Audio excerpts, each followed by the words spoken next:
strike me down, I shall become more powerful than you could possibly imagine.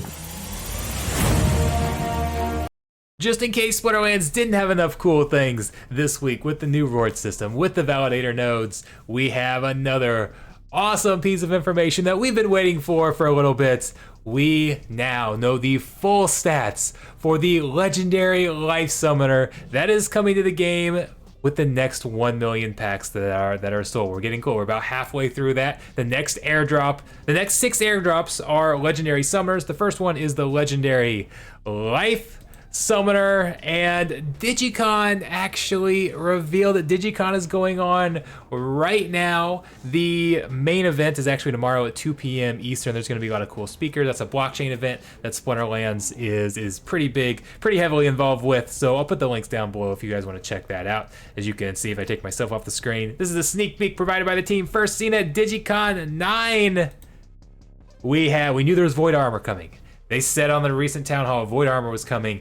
We weren't sure what it was going to be with. We weren't sure the mana of the new summoner. Well, these are 6, at least the Life Summoner, 6 mana. I think it's a safe assumption that they're all going to be the same. Plus 1 armor, plus Void Armor. Amplify. Amplify has been a very, very powerful ability, and now we get it on a summoner. So I don't know, I literally just saw this a few minutes ago. I got off our stream, saw that this was released, hopped on. I'm still kind of processing it. I like the idea of Void Armor, fits very well with a Life. On our title screen here, I don't really have images of Grandmaster Wraith yet, so I went with Shield Bearer, because I feel like this is going to help. Shield Bearer is going to be a huge card with this. I feel like it's pretty good. Okay, we're comparing it. If we compare it to the Untamed Legendary Summoners, the Life Summoner was Chancius. How does this compare to Chancius? 1 mana cheaper? Chancius. I mean, you've obviously got your Jotun, your Kitty, your Mimosa, that type of thing. How does this fare? I don't know. I'm not sure if it's Jotun. Jotun was kind of broken though. I'm not sure it's like Jotun level, but this is definitely a card I want and definitely a card I see myself using. So let's go, you know what, let's look at what cards would we use this with. Let's kind of go down that path a little bit. I've kind of thought this a little bit with Void Armor. I haven't really done it with Amplify yet. Again, I'm wanting to get this video out quick, so we're kind of going on this live as I go through these cards the first time. But when we look at the Life Splinter, there's a couple things that really jump out at me. So obviously we talk about Shield Bearer, right? Let's go look at Shield Bearer. Why is he so good? Well, Shield Bearer's an awesome tank anyways. It's a common card, or a rare card too. So you can play it with when the legendaries are banned, when the epics and the legendaries are banned. But Shield Bearer has a lot of armor, a lot of health, has a shield, has that taunt, has return fire. Well, what's Shield Bearer weak to? Shield Bearer's weak to magic, right? At least relatively weak. I mean, he's still got 10 health. It's not like he's terrible against magic, but his armor doesn't work, his shield doesn't work, his return fire doesn't work against magic damage. But, oh, guess what? Now we've got Void Armor. So we're going to add a little bit more armor to him. We're going to add Void Armor. He'd still be better to attack with magic because you don't have to go through that shield. But now instead of 10 health, he's got 17 health plus armor that you have to go through. Because for those of you who might not know, Void Armor means that magic damage has to go through armor. So normally magic damage goes straight under armor, the 6 armor up here, and just hits health. With Void Armor, it hits armor just like a melee or a ranged attack would. And then he's got Return Fire. So now you're gonna add Amplify to that Return Fire. Oh, don't use ranged against. Don't go ranged against Shield Bearer, or you're going to pay there. You're gonna do half damage with the shield, and that half damage is coming right back at you. So Shield Bearer is an Untamed card that's already been pretty good. It's gonna get even.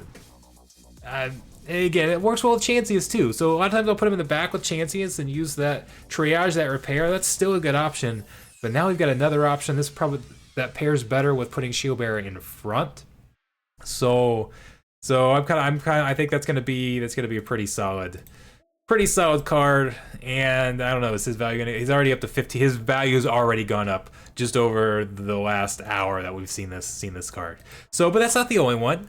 Let's go look at some of these Chaos cards, because there's a few that I've thought that will be really big here. Let's take it off rare. Chaos Knight is one. Let's go look at the bigger one though that I see. Blinding Reflector right here. Blinding Reflector. This is a card, we'll come to its stats here. that it's only 3 mana, and even at level 1, 3 mana, you get 3 armor, 4 health. That's a pretty solid amount there. But this has been a card that I haven't used too much because it's kind of weak to magic. Now it does get a magic reflect, but even at maxed out level, it ends up being a card that yeah, it's fairly cheap, but still can be damaged, can be hit with some quick magic damage and taken out fairly quickly, and magic is pretty common. Well, now you put that void armor in, and now for 3 health, you get a total of 11, actually 12 once you add in the extra +1 armor from Wraith. So you get 12 health plus protection for 3 mana. Oh, you've got some blinds to defend against melee and ranged. You've got magic reflect. Now you want to see magic damage because you can use that reflect and it still has to hit that armor. This card becomes very good for as a cheap tank with Wraith. So I really like blinding reflector here. Chaos Knight, kind of the same way, is a card it's got that shield that's very, very good against melee attack, against ranged attack. Oh, gives you some extra range damage. Has that giant killer, which can make it good in some even in high mana battles, where you can. But 6 mana. Previously, I didn't use Chaos Knight a ton because 6 mana for only 6 health. Again, you're very, very susceptible to magic damage here right now. And magic damage is so common that I would use this like if magic was banned or something, but I didn't use it commonly as a tank. Now that you've got void armor, that changes things. That absolutely changes things, makes her a much more well-rounded tank, and I can definitely see a lot of use there. So those are kind of some of the cards that I can really see some big benefits from. Oh, you can also see benefits with cards that have, let's see if we can find one. So like Thorns or that type of thing. Let's go to, I think it's actually a beta card. Well, Silver Shield Paladin is kind of along the same lines. This doesn't have Thorns, I kind of got off track here, but kind of like Blinding Reflector, or like, yeah, we've got the shield, the magic reflect. So this card, again, it's an older card. This will be in wild, but I can see this being a very nice option with our new summoner. So that one can work well. Oh, I'm on cards and not market. Let me go over to market because I don't have some of these cards that I was trying to find. Beta card, Defender of Truth. So anything that adds extra armor. Armor is more valuable when you have void armor, right? Because it's not weak to magic. Defender of Truth is a card that has that protect, gets a decent amount of magic damage out. Now as that protect becomes more valuable.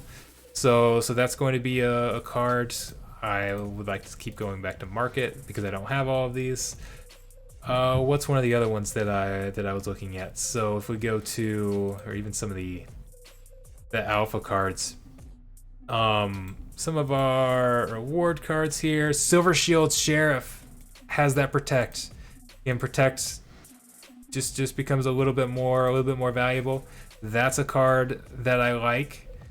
Let's once again go back to the market here. The Crystal Werewolf. This is the one I was actually looking for. It was a reward card, not a beta card. So this card is, I kind of like this because you'll give it a little armor with that void armor, but it's got Thorns. That's going to get some amplify. Again, this is only a 3 mana card. Silence is going to decrease magic damage. I feel like I might want to go pick up this card and use it more. Again, an older card. But overall, this is going to change a lot. This is absolutely going to change a lot. We can go to the chaos cards because that's what a lot of players will be more familiar with. But no, I mean, even like Uriel has all this armor. Well, now you've got to hit through armor as well. Anything that has repair is going to be more valuable when you're giving armor to every card, and it's got void armor, so everything has to go through that. So in Adelaide, anything that's got repair is going to be a little bit better. So I like it. I feel like this is a fairly balanced summoner. I don't think it's an overpowered summoner necessarily, but for those of you, we've got to assume this is going to be a lot cheaper than your Untamed legendary summoners, right? Much higher print rate. So I think this is going to be a big deal for new players who are playing with mostly chaos cards. If you're just getting in the game, getting into chaos, I see this as, again, these are game-changing legendary summoners for those players. And I still think even like, okay, I've got all the Untamed Legendary Summoners. I still see myself using Grandmaster Wraith. When looking at, okay, if I'm playing Life, do I want to use Grandmaster Wraith? Would I use him over Chancius? And I feel like it's pretty balanced. Again, we haven't seen testing, we haven't seen it in play, but my first reaction is that this is pretty good because I don't know which one I want to choose, Grandmaster Wraith or Chancius. And I see spots where I would use both of them. So when I look at them and say I don't know which one is better, that's probably a pretty good sign for balancing, right?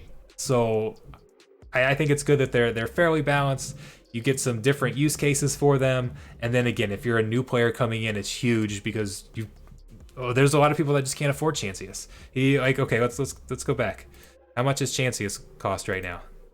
So even though he's one of the cheaper legendary summoners, Untamed Legendary, so right there, Chancius.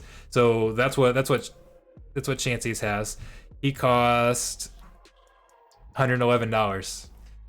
And there's not a lot of liquidity there, so if people tried to buy him up, I mean, his price is gonna escalate fairly quickly. There's only 1,800 of him in circulation. We have 400,000 accounts playing the game. There's only 1,800 of him. He's a very rare card. So yeah, Chancius is good, but he's just not an option. This card, what are the price? What's the market going to be like for these new summoners? They still could be expensive. I still wouldn't be surprised if they're $40, $50, $60. But even if that's the case, I mean, we're still looking at half the cost. It's still much more accessible to new players. So it's going to be very good for the game to get these cards out here. And right now with the first one, I'm happy with the balancing. Again, you never know. I've not been involved in any of the testing for it to see how balanced it is. So it's one thing to say to try and predict before we start using it. Another thing once we get in and actually see the battles. It'll be another thing once we see the other legendary summoners, because sometimes that depends how they counter each other, and when one counters another, that can increase its usage and that type of thing. So there's still a lot to be seen. It's way too early to say if this is balanced or not, but my first gut reaction is that I like it. I think it's fairly balanced, and I think it's going to be a great benefit for both new players, and it's a card that I see myself using. So anyways, let me know what you guys think. Is this a card you want to go get? If you've got some airdrops and you're getting this card, or is it a card you're going to use? Or you think it's going to be one that you sell? Are you going to rent it out? What are your plans?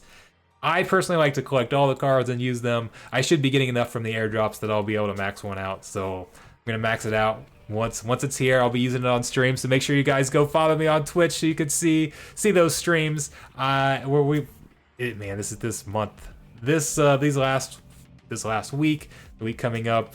It is so much fun. People have been calling it the summer of Splinterlands because we're so much cool stuff is coming. I know it's not quite summer yet, but man, it's so far early on.